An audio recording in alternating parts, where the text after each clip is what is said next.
What exactly is this Kundalini serpent energy that rises up our 33 vertebrae tree of life? And what are these supposed 7 chakra wheels of light? What is all this symbolism actually pointing towards? Harajat Khalsa wrote, "The ancient yogis and sages who developed Kundalini yoga had a deep respect for the creator of this human body.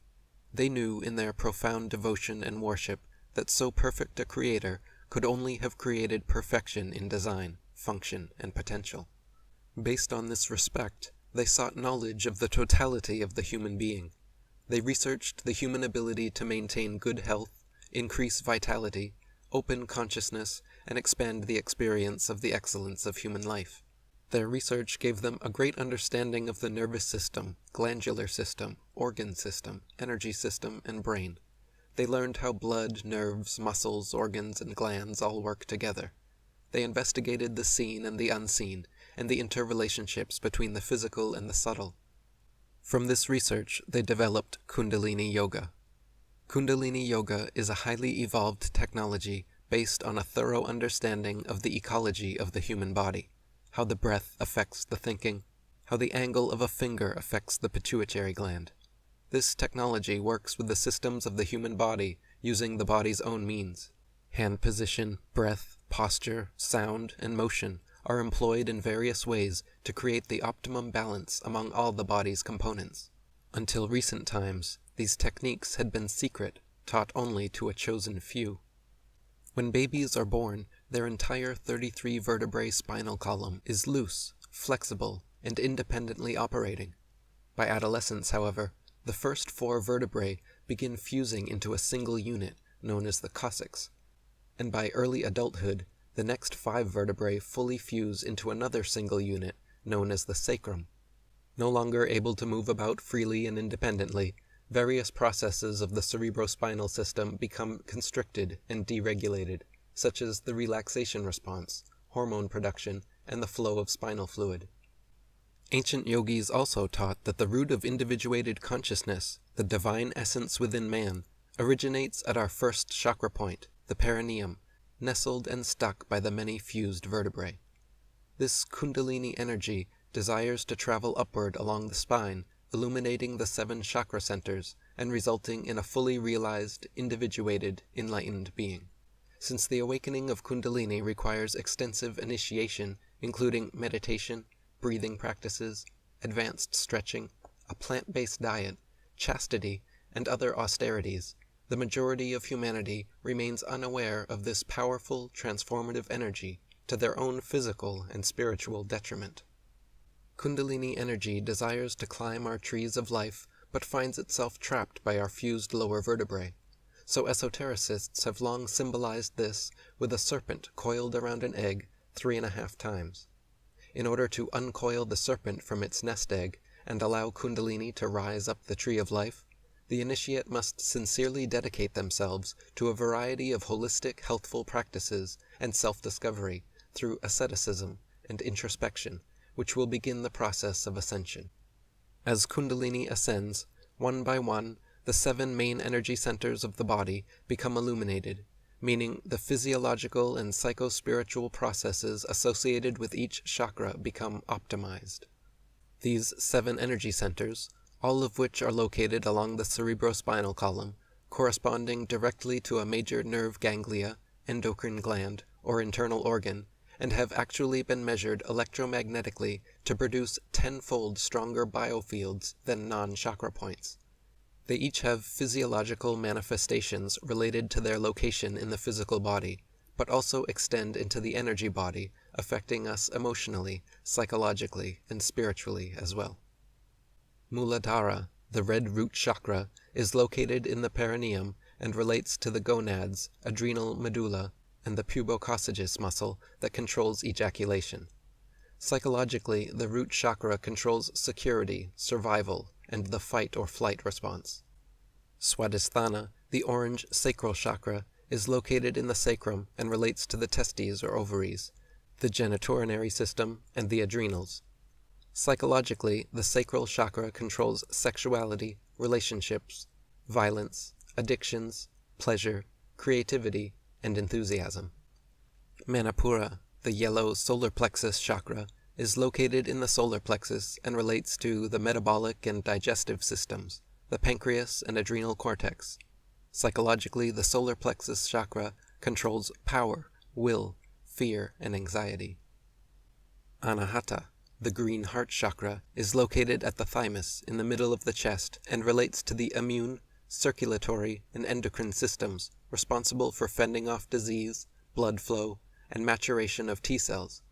Psychologically, the heart chakra controls love, compassion, rejection, equilibrium, and well-being. Vishuddha, the blue throat chakra, is located at the thyroid, which produces the thyroid hormone responsible for growth and maturation. Psychologically, the throat chakra is related to communication and growth through expression. Ajna, the indigo third eye chakra, is located at the pineal gland, the precise geometric center of the brain. The pineal gland is light sensitive and produces melatonin, which regulates sleep and dream states. Psychologically, the third eye chakra is related to intuition and clarity of mind.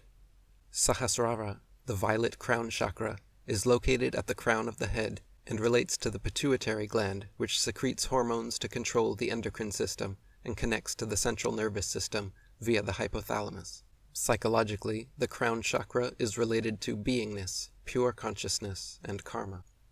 Ervin Laszlo wrote, "Of the 7 primary chakras that are deemed to mediate the awareness and energies of our personal energy field, 5 are considered to align primarily along the main meridians up our spine. 1 is between and slightly above our eye level, and the last sits at the crown of our head. Associated with nerve plexuses and the endocrine system of our bodies, which secretes and regulates hormonal balances, the chakras, as viewed by Eastern traditions, have a primary role in the mediation of consciousness. The electronic recordings of the human biofield were found to be strongest over the chakras. When the signal from the nervous system's alternating field was filtered out, at the frequencies above 500 cycles per second, the continuous low-intensity direct field seemed to be around 10 times as high as the field through which the body's nervous system is controlled, although its intensity is less than half that of a resting muscle." In the 1990s, scientist Itzhak Bentov studied Kundalini from an engineering perspective and hypothesized that traditional yogic practices were actually advanced methods for stimulating endocrine glands to release higher amounts of hormones, endorphins, and endogenous DMT, which directly caused the raising of consciousness. Bentov found the 7.5 Hz oscillation rhythm of the heart affect frequencies in the brain and create the stimulus equivalent of a current loop. In other words, the current homogenizes brain hemisphere activity, which in turn optimizes the secretion and flow of various bodily chemicals and fluids along the cerebrospinal system, causing an upgrade in both health and consciousness. Bentov also theorized that this made the body an effective antenna for the 7.5 Hz frequency, which just so happens to be the resonant frequency of the ionosphere, and could potentially be a mechanism allowing heightened intuition by literally picking up and gleaning information from the ether. Dr. Lee Sanella wrote, "A new center, presently dormant in the average man or woman, has to be activated, and a more powerful stream of psychic energy must rise into the head from the base of the spine to enable the human consciousness to transcend the normal limits. This is the final phase of the present evolutionary impulse in man.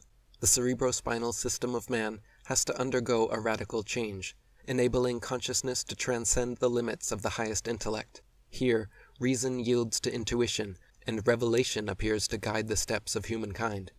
This mechanism, known as Kundalini, is the real cause of all so-called spiritual and psychic phenomena, the biological basis of evolution and development of personality, the secret origin of all esoteric and occult doctrines, the master key to the unsolved mystery of creation, the inexhaustible source of philosophy, art, and science, and the fountainhead of all religious faiths, past, present, and future." Julius Evola wrote, "Yoga techniques aim at revealing the spiritual corporeity to a clear and alert consciousness. This involves an expansion of consciousness itself, and its development into a superconsciousness that replaces those forms of impaired and dulled consciousness. I would like to suggest at this point that some absurd psychoanalytical interpretations of yoga are circulated in the West by people who are extremely ignorant of even the most basic principles of yoga. According to these interpretations, yoga is supposed to induce hypnotic or trance-like states, like those experienced by a medium, that are below, rather than above, the level of ordinary waking consciousness. Exactly the opposite happens to be true. I have personally been training and teaching various forms of yoga, including Kundalini, Pranayama, and Hatha, for 2 decades, and can attest to the myriad benefits enjoyed by dedicated practitioners. Regular yoga practice has been proven to relieve stress, general body aches, pains, and anxiety, and depression, increase stamina, lung capacity, core strength, mindfulness, mental clarity and focus, improve posture, poise, and patience, promote longevity and cellular regeneration, boost energy levels, elevate mood, release happiness endorphins, improve digestion, assimilation and elimination, aid in deeper sleep, and elicit the relaxation response. Beyond these benefits gained by practitioners of all forms of yoga, the pinnacle state and intended achievement of the specific discipline known as Kundalini Yoga is the rising of this energy from the base of the spine to the top of the head in what is termed a Kundalini experience, or a Kundalini awakening. At the age of 25, after training in yoga for 7 years, and during a particularly diligent stint where I was practicing several hours daily, one fateful afternoon, I had the extreme pleasure and privilege of experiencing a Kundalini awakening myself. So what is meant by a Kundalini experience, or Kundalini awakening? Some signs and symptoms of experiencing a typical Kundalini awakening include fiery or electrical sensations rising up the spinal column, internal sounds like a hum, buzz, or ringing in one's ears, body shaking, jerking, or convulsions, severe emotional swings from extreme bliss to inconsolable sadness, personal and interpersonal realizations and revelations, visual and auditory hallucinations or hypersensitivities, and waves of intense joy, contentment, and fulfillment. These initial effects of successfully awakening Kundalini are short-lived, however, and generally appear and disappear again within a number of hours. Under proper spiritual guidance, and with adequate physical preparation, the entire process should be very positive and beneficial, but without the necessary guidance and preparedness, Kundalini awakening too early can have detrimental effects as well. Signs and symptoms of premature Kundalini awakening include acute pains, fevers or chills, fits and seizures, migraines, respiratory or heart problems, bipolar mood swings, anxiety, fear, and paranoia. Dr. Lawrence Edwards, founder of the Kundalini Support Organization, stated, "The purification process of this energy transformation can bring up latent disease, muscle spasms, joint problems, and digestive problems. People can go through all kinds of things, hot flashes and sweats, numbing sensations, all kinds of things that can happen that aren't the most pleasant." Luckily nowadays there are dozens of excellent books and countless trained teachers available to safely and effectively guide initiates in the raising of Kundalini, so that with adequate preparation, such negative experiences need not be risked or endured. On the contrary, a proper Kundalini awakening can and should be one of the most positive, fulfilling, and satisfying experiences ever, with after effects that last a lifetime.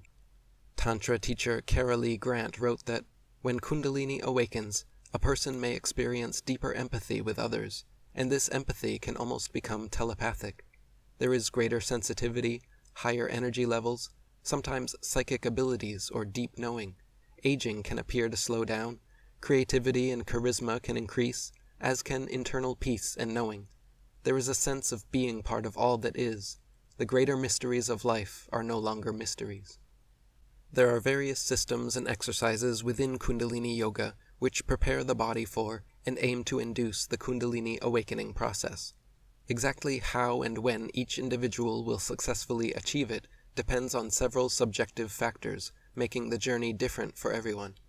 In general, however, the process takes a number of years and involves advanced stretching, particularly of the spinal column, pranayama deep breathing practices, vipassana meditation, a plant-based diet, water fasting, enemas or colonics, saltwater sinus cleansing with neti pot, chastity or complete celibacy, and several other specific austerities and practices. One of the main prerequisites for unlocking Kundalini, and the biggest obstacle I have found for most students, is physically stretching, loosening, decompressing, relaxing, and cracking every vertebrae in their spine, and ultimately every joint in their body. In fact, it was through that very pursuit that I personally stumbled upon initiating my own Kundalini experience. I had heard of Kundalini yoga, and even incorporated some of its techniques into my daily hatha and pranayama practice, but at the time had never heard the term Kundalini awakening, or Kundalini experience. Thankfully, I actually managed to trigger a complete and safe awakening without any negative consequences, and without the guidance of a personal instructor. Since then, I have learned much more about the process, and helped many of my own yoga students achieve similar results. During my hatha training, I began noticing that as I stretched and loosened my back through various poses, eventually and inevitably, once each section of my spine had decompressed and relaxed thoroughly enough, I would be rewarded with a new crack, or pop. By this I mean the kind of joint cracking or popping which chiropractic doctors perform on their patients. The difference being that when gradually stretched and loosened over time through yoga until each vertebrae naturally cracks on its own, rather than being forced by a chiropractor, the experience feels like receiving a master key, unlocking a door in your spine, because you gain the ability forever thereafter to comfortably crack each vertebrae yourself. Scientifically speaking, the cracking sound results from releasing synovial gases from articular capsules. Synovial fluid lubricates each joint in the body, and through movement over time causes bubbles of synovial gas to form. When the joint is cracked, the articular capsule is stretched sufficiently to release the gas and allow it to return as synovial fluid. After a few hours, synovial gas bubbles will begin forming again, and the joint can be cracked again. If you have never cracked a joint before, and especially if forced, it can be a fairly unpleasant or even painful experience. But if properly prepared through yogic practice, and allowed to naturally pop through specific poses, cracking your joints is incredibly relaxing and simultaneously invigorating. Conflicting with what your mother may have told you, joint cracking is not unhealthy, nor does it cause any permanent swelling or other problems. Quite the contrary, joint cracking is a very healthful and beneficial practice, especially when each joint is slowly stretched over time until naturally occurring. Nowadays, I personally cannot not crack my joints, because just the act of getting out of bed in the morning causes over a dozen pops, sounding like someone setting off fireworks. When I first began practicing yoga, however, I had never even cracked my knuckles before. Once I began receiving the skeleton keys to unlock each joint, I really enjoyed the subtle relaxing energy pulsations that came with every pop, and made it a mission to unlock my entire body. It took me several years, but I now possess the master skeleton key to my temple, and can crack every single joint, including every vertebrae in my spine and neck, all 3 knuckles on each finger, thumbs, wrists, elbows, shoulders, hips, knees, ankles, toes, and my personal favorite, the sternum. The fused coccyx and sacrum cannot crack, but the cervical, thoracic, and lumbar vertebra can, with the partially fused lower lumbar vertebra requiring the most bodywork to unfuse and unlock. Now, as I stated, during this part of my personal yoga journey, I was unfamiliar with the concept of Kundalini awakening, but had simply noticed and enjoyed the energetic sensation of joint popping so much that I made it a personal challenge to sufficiently stretch and loosen each joint until I could crack my whole body. For me, the final and most difficult vertebra to loosen were the lower lumbars, but I found that by hanging upside down using an inversion table, tree limb, or playground bar for spinal decompression, along with perfecting the halasana and kamapadasana poses, allowed me to unlock and crack every unfused vertebrae. Now, for some people, Kundalini may be triggered and rise without necessarily being able to crack every joint in their body. But for me, the moment I unlocked that final vertebrae of my spine was the beginning of my Kundalini experience. I could instantly feel a fiery electrical sensation pulsating at the base of my spine, slowly gaining intensity and beginning to rise higher towards my back. I could instantly feel a fiery electrical sensation pulsating at the base of my spine, slowly gaining intensity and beginning to rise higher towards my lower back. I began to sweat, saw visual energy trails, and felt a steady building of euphoria reminiscent of coming up on a magic mushroom or LSD trip. As the electric fire continued rising towards my heart, I had several deep and transformative revelations about myself and my relationships, which caused extreme emotional fluctuations, from sobbing uncontrollably to laughing uncontrollably. When the energy reached my neck and continued ascending, there was a building internal pressure, making it feel like my head was going to explode. Finally, the electrical fire engulfed my entire head and torso, and I had the extreme pleasure of experiencing for hours the highest high imaginable without taking any drugs. I laid on my bed euphoric, laughing hysterically, lightly flailing and flopping my arms and legs around, feeling the same kind of body high and hypersensitivity to touch characteristic of the drug ecstasy. The entire experience was like having the positive effects of all the best drugs in the world hitting you simultaneously and completely naturally. After several hours of perfect bliss, the feelings slowly subsided and normal life returned, but something deep within me changed forever thereafter. Within months I committed myself to veganism and ahimsa, non-violence, which led me to voluntarism, and ultimately to researching and discovering the conspiratorial control of humanity outlined ever since in my books and videos. It was then that I dedicated my life to exposing the truth and vowed never to stop my activism until the New World Order dies, or I do. Anyone who knew me, before and after my Kundalini experience in 2007, would confirm that a radical transformation occurred during this time where I fully came into my own. I felt debilitating pangs of empathy for the suffering of people in war-torn countries and animals in factory farms. It is this compassion for all sentient beings that led me to become the dedicated vegan voluntarist truth activist that I am today. There are theories that Kundalini awakening increases endogenous endorphin hormone and DMT production, both temporarily and long-term, and that bursts of them could very well explain all the psychedelic, ecstatic phenomena. I also have my own pet theory that compressed vertebra and synovial gas buildup impedes the proper flow of cerebrospinal fluid and the many essential chemicals contained therein, and that this is why loosening and cracking the spine is so important for optimum health and Kundalini awakening. The exact science and reasoning remains shrouded in mystery, but hopefully in the future, further experiments will enhance our understanding.